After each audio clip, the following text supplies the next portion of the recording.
Alright, a fight tonight that seems like it's been overlooked, unfortunately, is Jose Pedraza versus Steven Smith. Man, I'm starting to feel bad for Jose Pedraza. It seems like every time he gets in the ring, people just kind of overlook him, man. They overlooked when he fought Michael Farinas down in Puerto Rico, down in his home country. They overlooked when he fought Andre Klimov, beat him for the title. They overlooked when he fought Edner. Well, I mean, actually, they didn't overlook him quite as much when he fought Edner Cherry, so that may have harmed him here, because a lot of people thought that Edner Cherry beat him in that fight. He wound up winning a split decision. A little bit controversial though. And then here with Steven Smith, I mean, he was on the undercard of Gary Russell, so I mean, he wasn't even the main event. So he kind of somewhat got showed up by Gary Russell in name value, and then he also got kind of shown up by Gary Russell in terms of actually what he did to the opponent, because Gary Russell blew Patrick Allen out. But this vid ain't even about Gary Russell. Like, see, I'm already talking about Gary Russell, and it's about Jose Pedraza, man. And Pedraza, I mean, he beat Steven Smith. He defeated him fairly handily.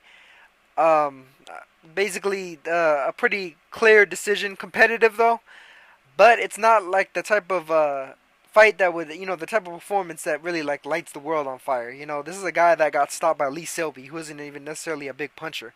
Pretty much a novice Lee Selby at that. A guy that was still really on the come up long before he was a world champion.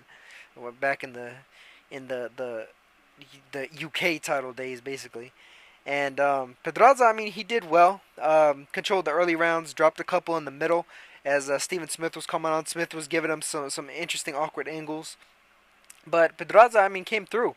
And, like, it's kind of a shame to see a guy that's a world champion, a guy that's one of the top fighters from a country that, like, lives and breathes boxing. And he kind of gets overshadowed, and especially overshadowed by another guy who fought tonight was Felix Verdejo. Another dude from PR, and Verdejo is not even a champion yet he gets more play.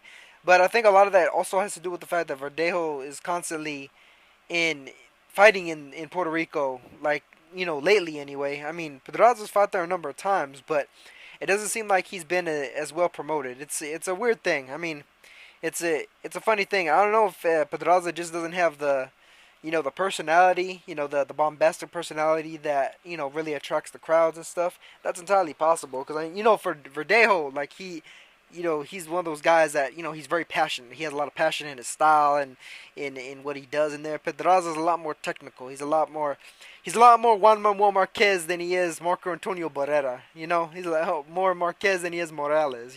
Verdejo's more like Barrera and Morales. He's the passionate crowd bringer, the guy that just gets people, viscerally amped for the fights.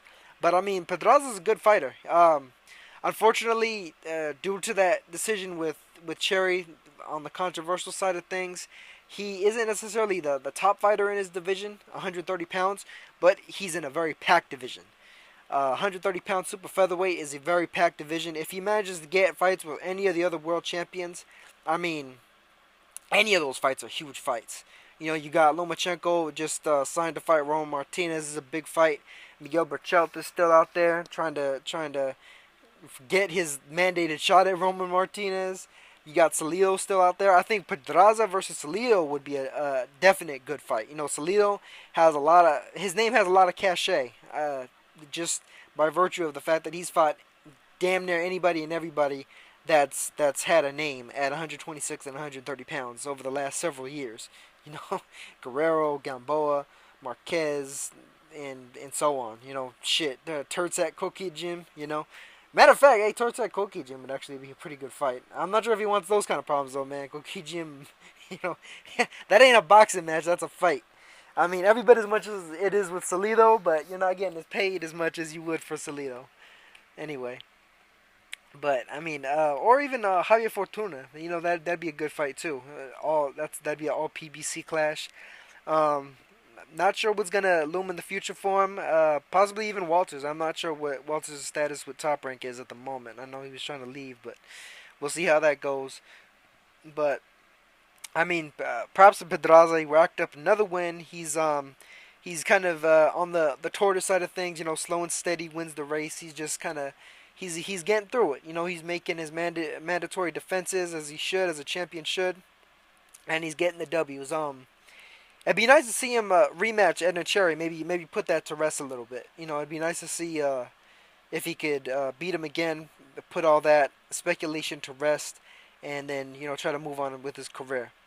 But otherwise, that's it for Jose Pedraza. Props to the man. I hope he gets a little bit better coverage in the future.